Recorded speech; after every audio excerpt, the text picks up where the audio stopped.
So tonight, our special guest is Kathy Kaiser, wife of Dave. Dave gave us a wonderful presentation on bees, as you all recall.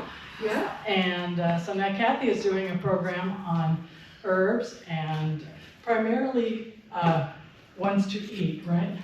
And then she said she might come back, if we like her tonight, she might come back and do medicinal herbs, which we know our mothers and our grandmothers all did. I'm going to give Kathy the microphone. Evening Garden Club. Welcome.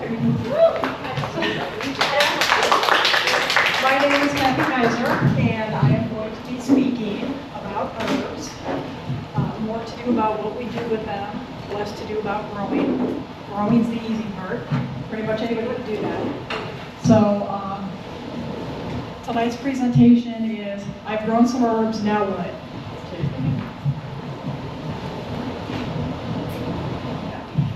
Does anybody know what an herb is? It's a useful plant. True. It's a healthy plant. True. Useful plant. True. Doesn't have caffeine. True. Herbal teas have- No, they don't have caffeine. Coffee plant is not an herb. Okay, does anybody know what a spice is? It's a seed, or parts of the seed. It's not the stem, it's not the leaves. Ding, ding, ding, ding. We didn't hear what you said. Stems. That's fine. The bulb, or whatever. Ding, ding, ding, ding. Oh, look, I got a prize. Very good. Thank you. Most people don't know the difference and they use them interchangeably. However, an herb is simply the leaf. That's it. Whatever it is, the leaf. That is the entirety of the herb. That's all of its credit. Nothing more, nothing less. Spices, however, that's another story. Spices can be buds, bark, roots, berries, aromatic seeds, and the stigma of the flower. So here are some examples. An example of buds are cloves. Okay. An example of bark is cinnamon. Most roots, ginger, probably a lot of people do that. Berries are peppercorn. Aromatic seeds like cumin. And the really tough one is stigma of a flower is saffron. That's why it is so expensive, because there's a tiny picture here, but you get the flower and you get this tiny piece right in here. So even when you're looking at $12, $15 in a jar, you can almost count 6 of them. That's why they're so expensive, which is why I don't really cook with saffron. Okay. Some have both. Cilantro, or coriander as it's known to people outside of the Southwest, has both. The leaf is the herb, that's the cilantro or the coriander that we know that we put on tacos and everything. And then the coriander seed, that's your spice. Okay. I learned that when I moved here and I planted cilantro. And after it went to seed, and I was like, this looks oddly familiar. Yeah. And I figured out it was And coriander. poor cilantro is like love it, hate it. You either love it and can eat it and life is wonderful, and there is a certain percentage of poor individuals that it literally tastes like soap. And if it tasted like soap, I wouldn't eat it When I either. first came here, I didn't like it, but now I do. It's a little bit strong, but I just feel bad for the people that it literally tastes like soap. Like, who would eat something that tastes like soap? I wouldn't. It's good in Mexico. Yeah. Oh, yeah. Cilantro, oh, yeah. Cilantro is good in a lot of stuff, but definitely Mexican food. Burrito. Start with cilantro and then work your way with everything else. Most herbs are so easy to grow, okay? How easy are they, you ask? So easy that you can do them in a windowsill. They grow indoors, they grow outdoors, they grow in any kind of pot. They're just super easy. The only trick is just kind of knowing how big the plant is going to get, and however tall it is, that's how much you want underneath it, the depth of the plant. So if you're doing smaller stuff and keeping parsley to a minimum and doing smaller things, you can get by with like parsley, 4 to 6 inches to plant in it. Now if you've got basil out in the yard, look out. And here's a tip, basil and mint always should be in a pot. Because if it's not in a pot or a container or a designated spot, it will take over your yard, the neighbor's yard down the street, take over the school. It's like bamboo.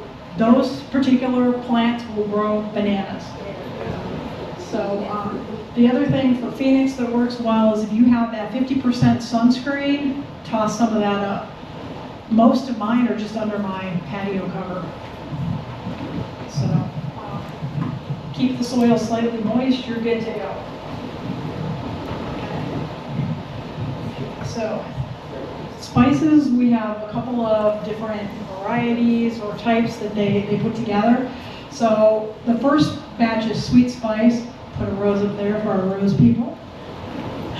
Allspice, anise, cassia, cinnamon, nutmeg, rose, and vanilla are all considered a sweet type of spice. But we have tangy spices. See, who knew we had all these varieties? So barberry, black lime, capers, pomegranate, turmeric, tamarind, those fall in the tangy.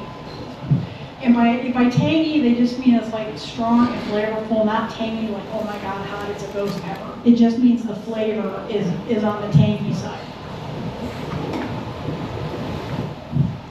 Hot spices, okay? Horseradish, chili, mustards, peppers.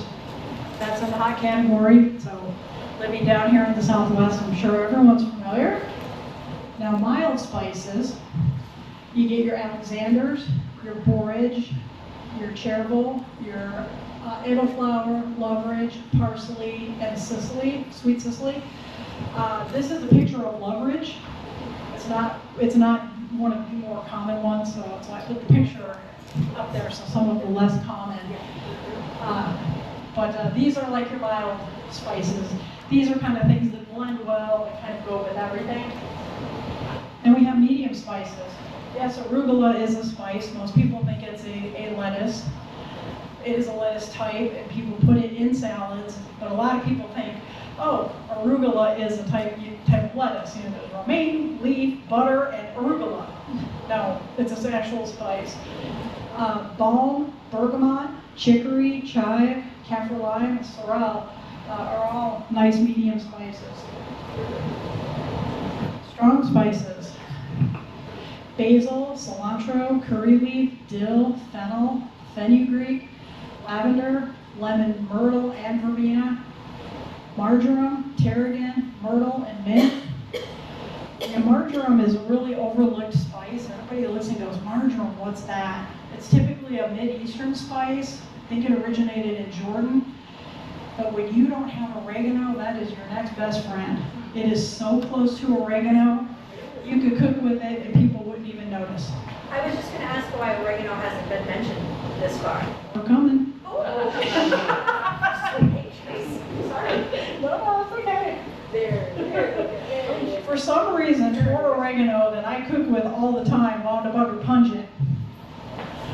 Yeah, I don't consider it pungent, but but the bay leaf, bay leaf is pungent. Cress, garlic can be. Oregano, rosemary, and sage, I don't think so with time, but here we are. I got savory and stevia. Okay.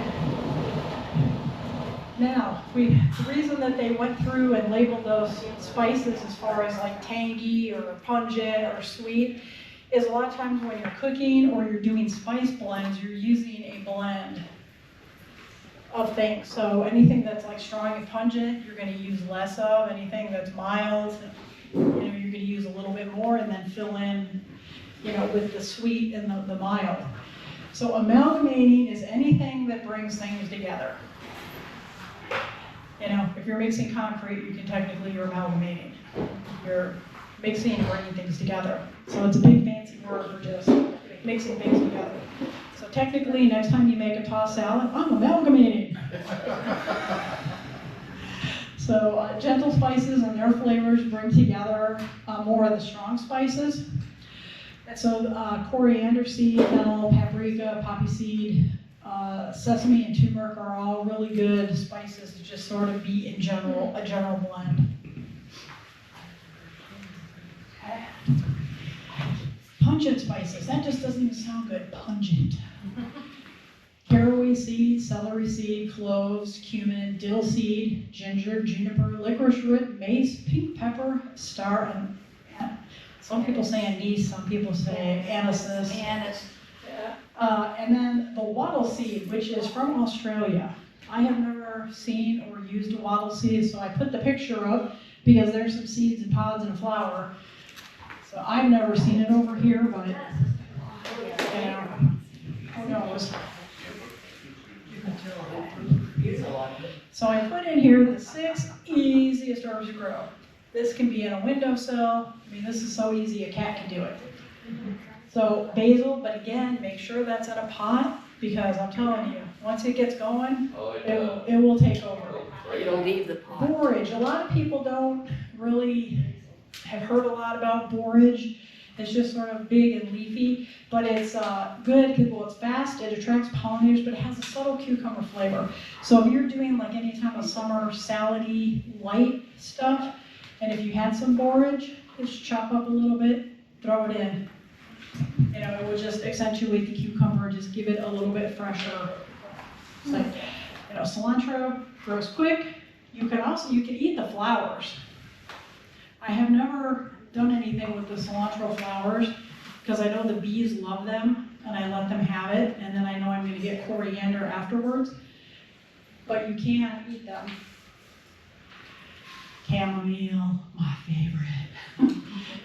Slow growing, but those flowers make fabulous tea, which I have made some tea from my chamomile and my lavender.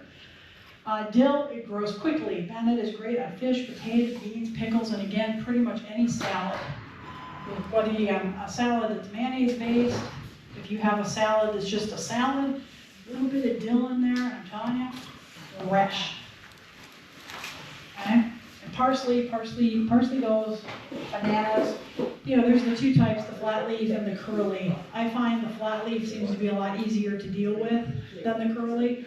Some people just like the curly. I like the flavor of the flat leaf better. Yeah, and sometimes if I'm doing like a lot of parsley and cilantro, I'll put a curly in between so that I know which is which. Because the flat parsley and the cilantro is very, very subtle. The cilantro is slightly smaller, slightly lighter green, and it's a little bit more florid around, you know, around the edge of the leaf. But when you've got a bunch of stuff growing and it's smushed, it gets hard to tell sometimes. So not only can we enjoy these herbs fresh, but we can freeze them and we can dry them. And that's, you know, one of the nice, amazing things. If you buy any type of herbs and seasonings from the store and you bring it home, you're hard pressed to tell what it is because it doesn't smell like much of anything. However, when you dry it, up to a good 6-7 months down the road, it still smells fresh, even though the plant loses a lot of moisture and oil because you're drying it. Now you can dry it in the oven and you can get a food dehydrator and dry it. Please, we live in Phoenix. There is no reason to use electricity. A box, a tray, a cookie sheet, anything you have, lay it out there in the house in the winter. It's about 10 days. It's dry, just on the counter, ignoring it. Once it starts getting summer, we start hitting 85 plus. You put it outside, 3 to 5 days, poof, done. So I mean, you can spend money on, you know, dehydrating it and all that, but this is Phoenix. I just put it out. Yes. Does the sunlight, is that a problem in drying it, or? No, because they dry so fast. They're literally just gonna, especially outside, they're gonna dry in a couple of days. They will lighten a little bit just because they're drying. You know, and sometimes, like, especially with the parsley, like the way outer leaves, by the time you get there, they're already getting a little yellow when I come in and cut them.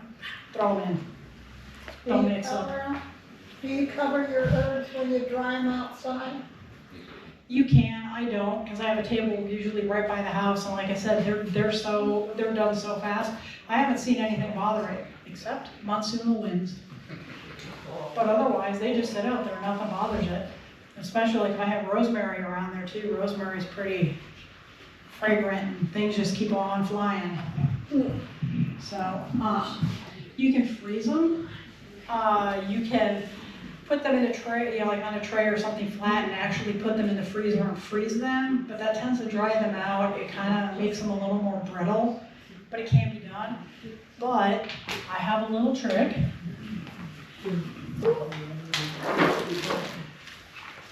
And I will pass this around. It's starting to melt because the oil doesn't freeze as hard as an ice cube. But take an ice cube tray, put your herbs in it, chop up whatever you're gonna do.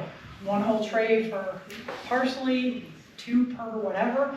Chop up whatever you want, fill it with olive oil, stick it in the freezer, and you get, I'll pass this around. They've been out, so they're starting to mush a little bit, but there's a bag in the So bag. that's straight olive oil, not water? Nope, straight olive oil, straight fresh herb, straight frozen. You've lost nothing because the oil coats. And then when you cook, and you've got your tablespoon of butter to heat in your pan on a medium flame, put a cube in or whatever you think you're gonna need. You've already got your oil.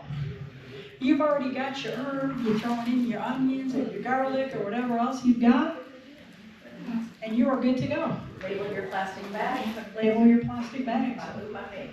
Yeah. Can you bring dinner with you so we can sample it? No. No, I did not. I was trying to figure out, like in the kitchen, how we could get people in there, but They have a problem getting my barbecue. yeah, he's got that one of those giant ceramic egg things that's like 800 pounds. But yeah, but that is the best cheat hack for your kitchen. Jazz. Freeze your herbs in the olive oil and go to the dollar store, get a couple of designated trays, boom, freeze them. And then once they stay in the freezer, they stay fine. Now, because it's oil instead of water, it's getting squishy faster than a regular ice cube. But all it's doing is getting a little soft and squishy. It's just the oil doesn't freeze as hard as water. But that is the best hack. You're warming up the skillet, you turn your flame on, your skillet's on, you turn around, you go in the freezer, you pick up, I need some parsley, you need an oregano, you pop them out, put them in your pan, they're gonna be melted in no time flat. So that's my best hack. Question. Yes, ma'am. Dandelion leaves, is that herb or spice? Because my mother-in-law used dandelion leaves in everything. She fried it with Yeah. garlic. I know my grandmother and great-grandmother used dandelion all the time. It's a leaf, so technically it would be an herb. It's an herb, the leaf? Yeah. If Okay. we did anything with dandelion seeds besides watch them blow and they're beautiful, then that would be your herb, or I mean your spice. I wonder what that tastes like. I know dandelion tastes good. Dandelion tea. It's, Yeah. People make tea out of dandelion. Maybe that's the Good for seed. cramps. And some people actually take the flour, bread it, and just deep fry it. Yeah. My mother-in-law she did that with pumpkin leaf, pumpkin blossoms too.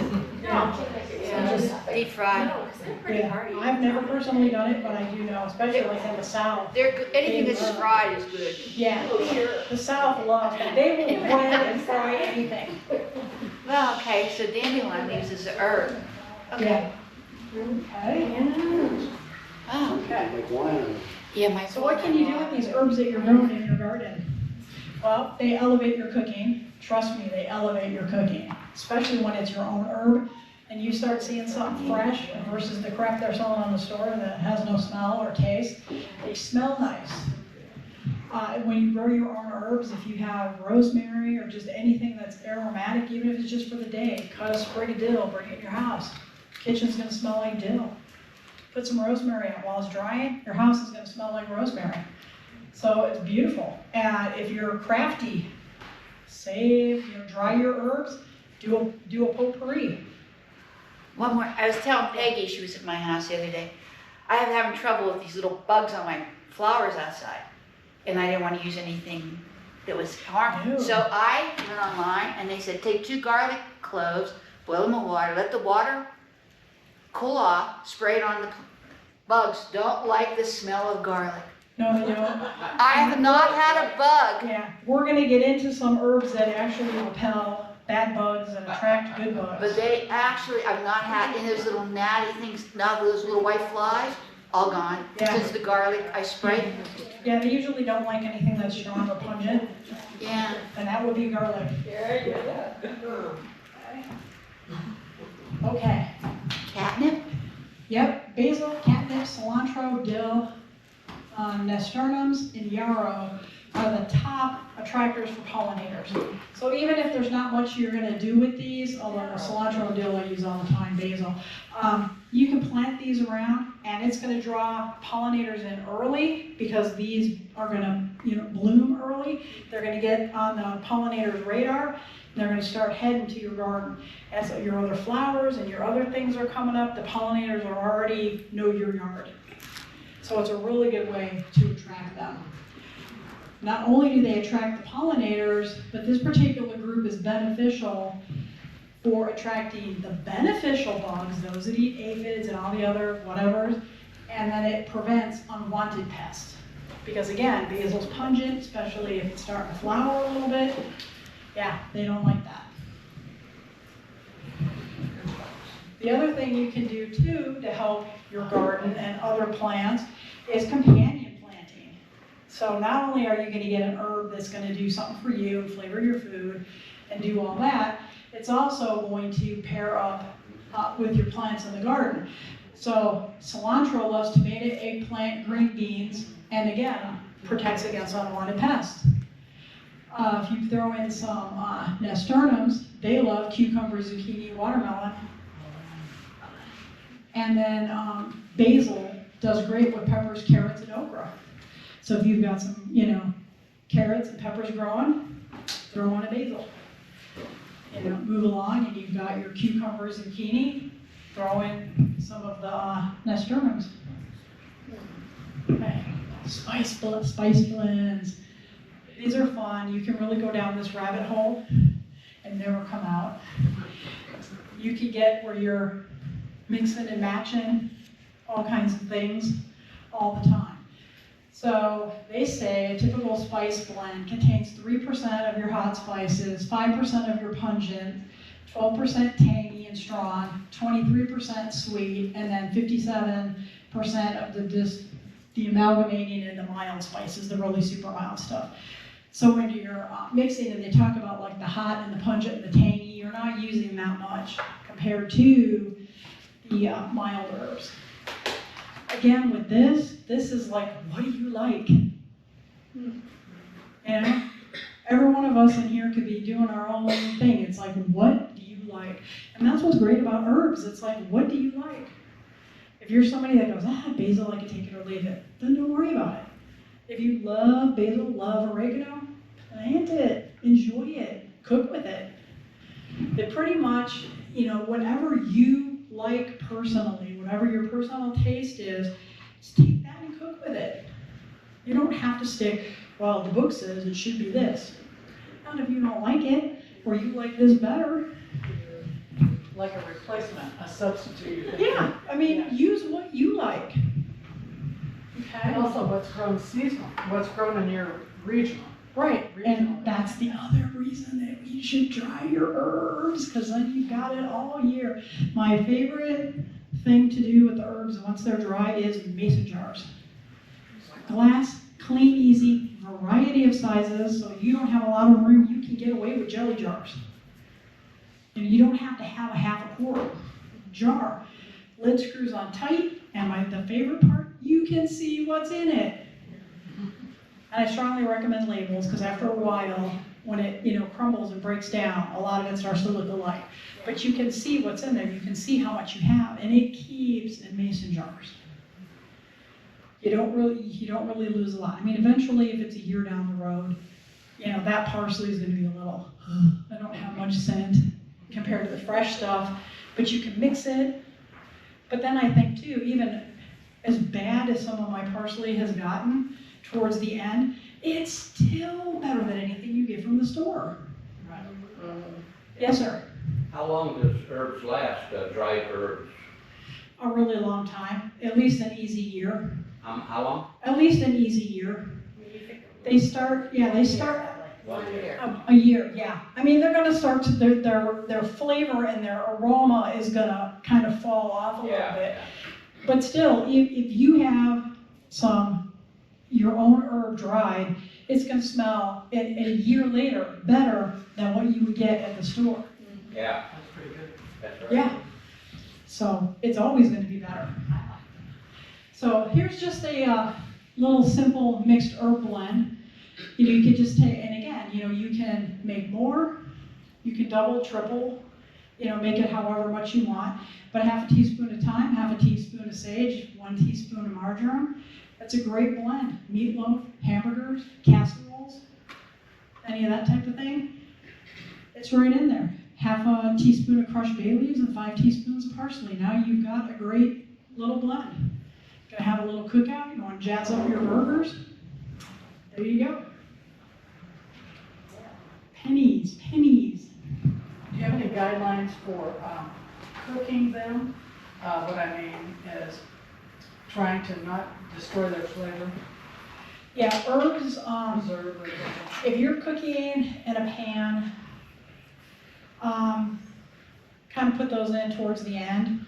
If you're doing a soup or you're, doing a chicken in the oven or something that's longer lasting, you just put them in and they do their thing. Because what's going to happen is the oil will leave the herb and it will go into the flavor of what's in the pan. Any of the juice, any of the vegetables, like potatoes will really absorb the flavor of the spice and the herb. So it will stay contained in the pot. Okay. Okay. Basil. There are now, it originated in India, but there are now 32 varieties of basil because mankind has had the need to play. So some of the original varieties are sweet. The sweet Italian is what you see in the store. It's got the big leaf, that big green leaf. Thai basil, it's got little bitty tiny leaves. Don't let that fool you. I don't know what it is about Thailand, but everything they have is teeny tiny and it's got 10 times the flavor. I don't know how they did that. But I mean, serious, these leaves are tiny, you think. What's that? 2 or 3 of those little itty bitty chai leaves equals 1 sweet Italian big basil. So basil dries well, stores well, complements tomatoes, pasta sauces, squash, eggplant salads, poultry stuffing, sauces, gravy. My opinion, basil goes in everything. Combines well with garlic, marjoram, mustard, oregano, paprika, parsley, rosemary, and sage. Don't be afraid to combine. It's okay. Life's an experiment. Okay. I just threw in a couple of typical herbs and spices like per region, just so like the Chinese and Vietnamese, and this is not a complete list, this is just the really common stuff that they use. So they use a lot of the star anise. I had a friend who pronounced it wrong, anise, and it's like, I can't get that out of my head. It's horrible. It's like, I know it's not that, and I just can't. Fennel seed, coriander leaf, dill, ginger black pepper, the Sichuan pepper, chili, cloves, and licorice. That's their basic flavor profile. And of course, depending on the dish and what they're doing, they will veer off and add different things, but that's more or less the basic profile. So, India, these people like spices. They use a lot of spices and a lot of different spices. So coriander seed, turmeric, they're big on cinnamon.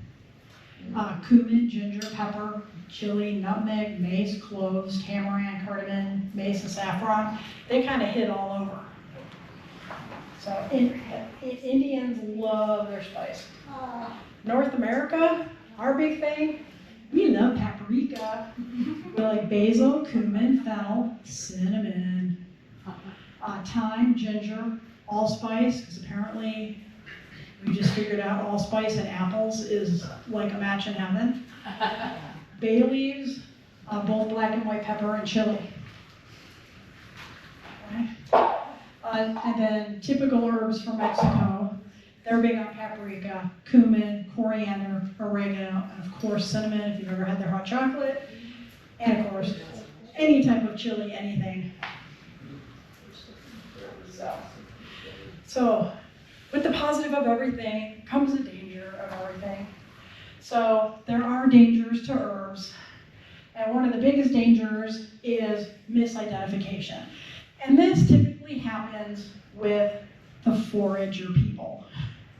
If you have a garden and you're buying seeds and plants from a reputable nursery and you're doing your thing, you're gonna be fine. But this is the forage people that park on the side of the road and go skipping off. Ooh, I'm looking for flowers and plants and they're looking for mushrooms.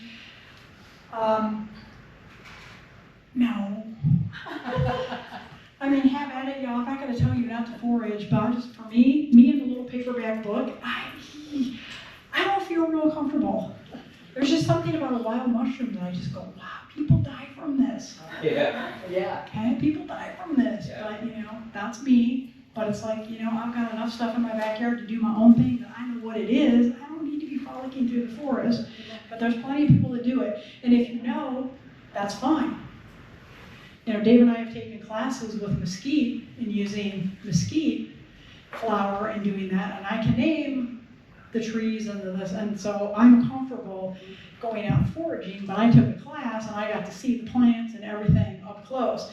I just didn't get out of the car and go, hey, what happens if we eat this?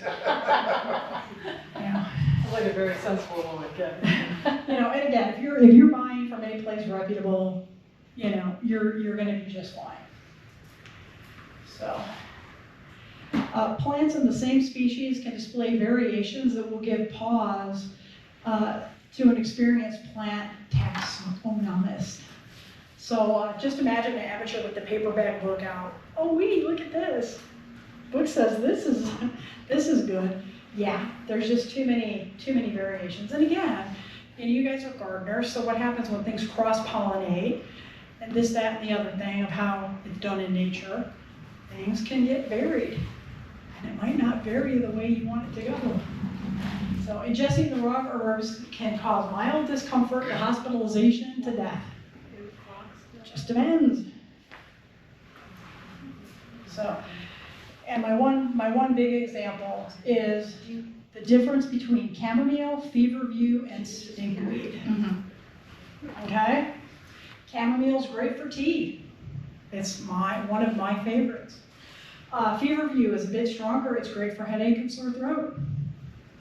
Stinkweed smells like rotten garlic and turnips, and once you touch it, you'll notice. And they have just very, very small. All of these have very small flowers like a daisy, and there's just such subtle difference. Stinkweed is invasive. It's a weed. It will choke out anything. But pretty much if you run into stinkweed, that particular one, you're gonna know it. So, can you tell the difference? Now for the picture, I couldn't find any with leaves, but typically they have just a few leaves. As you can see, they're all yellow center, they're all kind of rounded. Feverview is kind of the most flat, and chamomile has more white leaves. But that, would you feel comfortable on the side of the road going? Isn't this stinkweed that they've been talking about on the news? Oh yeah, it's highly invasive. Flammable, it's invasive. Oh, it's horrible. But it's everything, it's just. So if your neighbor has it, jerk it out because the neighbor's Oh, not God, taking care of it, yeah. right? Exactly. Super high allergens. Super high. So anybody with allergies, that's gonna just knock you over. And they're flammable. Yeah, On 'cause news, they said they're covered with Like oil, catching nose on Yeah. fire. and they said they're highly flammable. yeah, and they're totally invasive. Just, they'll choke out the wildflowers, anything worth They're a anything. pretty flower though, that's why. Yeah, that's the least. I think chamomile is the prettiest. They have very, very few white little petals. But yeah, it's, So it's pretty with another bouquet with other flowers. Right. yeah, Look at the You donate. put it in the yard, I guess. that's the bouquet for someone you don't like. You might spike their allergies and giving them garlic and rotten turnips. They said it was a ragweed on TV. It could be. They And said it's a ragweeds and ragweed pollens are, family. ragweed is one of the worst pollens. So, there's also a lot that can be done with herbs. Of course, we can cook, depending on the herb and the leaf. You can dye clothing, which is what a lot of Native Americans and other people did. Chamomile's one, it will dye yellow. So, you can do crafts, you know, everybody can put together wreaths and do all this clever stuff. You can do potpourris, you can do dry herb arrangements, you know, get as crafty as you want. Again, it's good for aromatherapy, and there's a whole lot of people that use it for medicinal purposes, for curing headaches, sore throats, anti-inflammatories, helping pain relief from a sprain. So there's so much you can do with it. Okay? So, in closing, herbs grow fast, so it's really easy. You know, you're gonna have 90 days, you're gonna start having herbs popping up, you know, that you can use. Can be grown indoors or out. They can supplement a garden space. They can add color and beauty to any garden area. They attract pollinators and good pests. They smell nice, low to no allergies. They're companions to many other plants, and there's just no reason to not have them in your garden.